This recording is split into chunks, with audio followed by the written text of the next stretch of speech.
What's up, everyone? Jason and Matt here taking a look at some stacking options for tomorrow's slate. Coors game, Cubs. We're just talking. I'm watching the Cubs right now on the other screen. Extra innings. Uh, Going in, Jake Arrieta. I don't know how much I can really stack against him. Yeah, he's had some unlucky BABIP so far this year, and he has been the same, but it's I think he's too good of a guy to stack it against in cores. I know it's cores, but we got a couple other stacks we like here, so we'll get talking to that.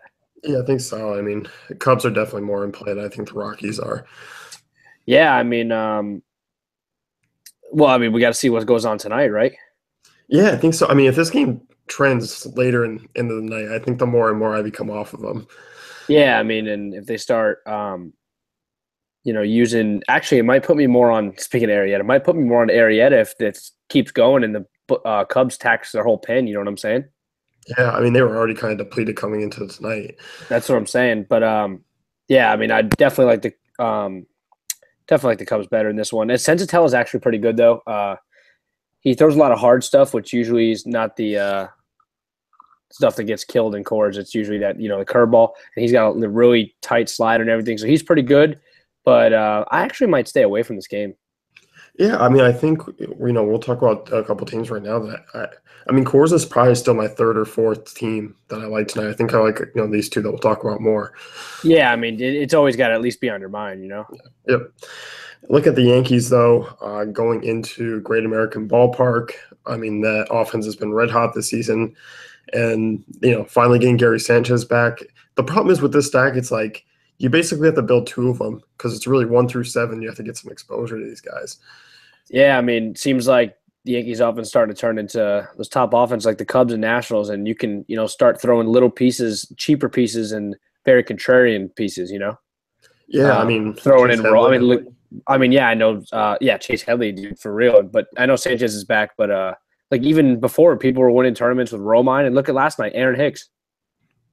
Yeah, that's the thing. It's like it's insane because Aaron Judge is hitting what, 7th, and he's been one of the Yes. hottest hitters on their team. Brett Gardner, you always feel kind of bad about leaving out, but then we saw the potential that he has. Ellsbury coming back, big 2-run home run, at Sunday game. I think this is seriously one where I'm looking to just stack the Yankees, but I'm going to make two different lineups with it because I want to get pieces of guys like Castro as well. Yeah, it's always tough. I just feel like I'm going to pick the wrong few. You know what I mean? Yeah, obviously Rookie Davis is not a good pitcher against both sides of the plate. Doesn't miss a lot of bats. Great American Ballpark top 10 in home runs as far as park factors go so far this season. So it's hard to stay away. Yeah, definitely. But I like Washington a lot. Yeah, Gossman. We were just talking about Gossman before, and it's just like he hasn't even been really unlucky. 340 BABIP is high, but everything else is not like it's saying he's been completely unlucky this year. Yeah, he's just been straight up bad this year. And Washington definitely on my radar, but if you're looking for just a straight one-off, dude, Trey Turner's in such a good spot. Yeah, Gossman reverse splits, Turner as well. Gossman should be well rested after being ejected, but I don't know how much that's going to do him. Yeah, if he's not pitching, he only went 1 inning, so yeah, if he's not pitching well, that rest isn't going to do him anything, So it actually might hurt him being, he threw his pregame bullpen session that 1 inning, but he really hasn't thrown a serious anything for what 10 days now, like.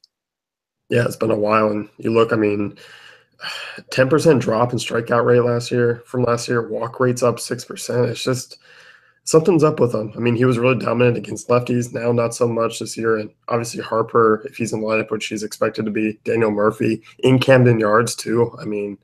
Yeah, and how could you leave Zimmerman off at this point? He's been on fire. Yeah, he's my favorite first baseman tomorrow. Yeah, those probably be my 4: Turner, Zimmerman, Harper, Murphy. Yeah, it's expensive, but I don't care. I'm definitely tossing one in. Yeah, no doubt about it. What about who else you like here? Who are we talking about before?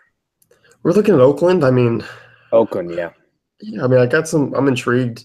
I know obviously they're not a sexy stack. Rajai Davis, Jed Lowry. Those names aren't going to be popping out anyone, but Chris Davis will. I know he's been struggling a little bit, but still hitting the ball hard. Nolasco's given up a ton of home runs, like 9 already this year. Yeah, I mean, I do like Oakland, but is Nolasco 100% going to pitch this game? I guess he's got a calf injury. It says he's expected to go. Yeah, I think he's even more in play. Or I just think Oakland's more in play. If because you could either get Nolasco, which Crush Davis, good spot. Get a couple guys in here also. I wish Simeon was playing. That'd be a great spot too. yeah. But maybe Nolasco goes out there for 2 innings and he aggravates it, and now we get a stack against the bullpen. Yeah, and that's one of the things too. It's like Angels bullpen, nothing special. Yeah, even if a spot starter goes, there's no one out there that you're scared of.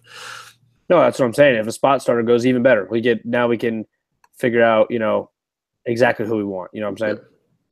Yeah, I look at this A's team. They're top 10 in ISO against righties this year. Yonder Alonso, he's been a home run machine out of nowhere. Yeah, Ryan Healy probably I'd like in this spot too. Yep, definitely Healy. How do you feel about some of these other guys? Dodgers in a decent spot there.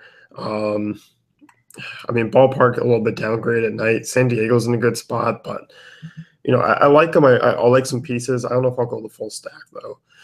Yeah, I feel like what we've talked about's kind of where I'm at. I don't know who else to really attack. Yeah, Dodgers look good, but They're more one-offs, two-offs. Yeah, and I just feel like I have no problem with the Yankees. I actually think Washington's my top stack tomorrow. Yeah, I definitely see that. Talk about upside with all 4 of those guys. Huge. Yeah, stolen bases, home runs, whatever, RBIs, everything, man. So you just got to make sure you get that pitcher right, and we have some, intriguing pitching options tomorrow. And I'm just looking at some. There's just too good of a pitching slate to really like too many teams, Yeah, I think so. It's kind of that perfect balance. Right, but also I think we can keep an eye on if you want literally no very, very, very low owned stack. If McCarthy gets scratched again and pushed back again, then you're going to get Pittsburgh against who knows who. You know what I mean? So yeah, I think Alex Wood was the guy possibly next in line. We're still waiting on that news. Yeah, what McCarthy was supposed to go today, right? But they had rain. Yeah, and I think that they're talking about skipping a start. I have no idea. All right, so I guess we're gonna have to wait till tomorrow. But that becomes an interesting team if you're trying to fit in DeGrom or something tomorrow. Yeah, and that's one of the things. It's like we got a couple decent pitchers.